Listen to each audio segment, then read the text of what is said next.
I mean, obviously you cannot talk much, but whatever you can, what is your favorite Freya line, if you can pick out any?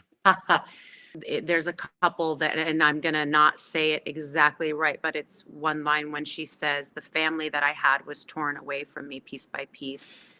But there's comfort in knowing that I have found like the family that I've chosen. There's comfort in this chosen family Yeah, because it is really beautiful, isn't it? Aren't Kratos and Freya so great so together great, because so great. they they kept it in this realm of like parents and friendship, and it's so beautiful. Like there really is a love there, and I know a lot of people are like they should end up being together, and who knows? You never know. I don't know, but that was one of my favorite lines. Also, yeah, there's that moment of integration in one of the side quests where she's still trying to force, and I don't want to say, but you know, when she's still trying to force it and Mhm. she's angry and she's trying to like release something from the Yeah, past with Odin. And then there's a moment, and I remembered, I was like, oh my God, this is the moment where Freya needs to integrate that she was part of those choices. She was part of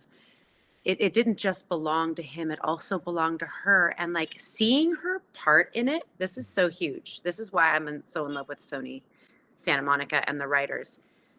You can't get to freedom and forgiveness without owning your choice to be there in the first place.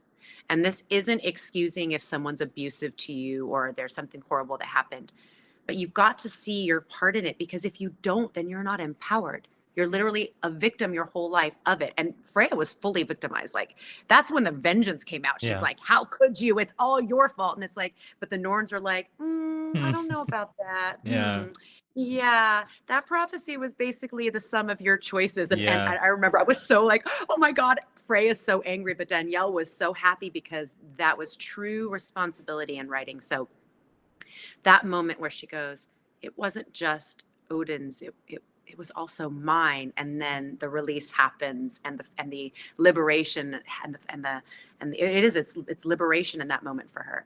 So that was one of my favorite lines.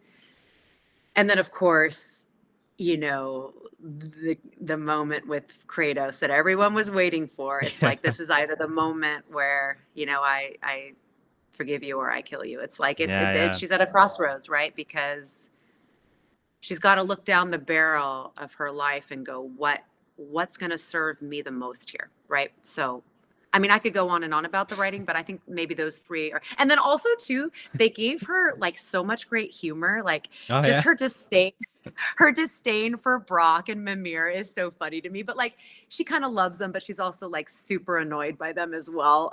So the banter between Freya and those characters was fun, and they gave me jokes, and I was like, oh yeah, good. She's not always so serious. She's a little bit of a party girl. She was a party girl back in the day. yeah. So, Those some of the jokes, I'm like, my God, this interaction is so good with the dwarves, with Mimir. I'm like, wow, this is good.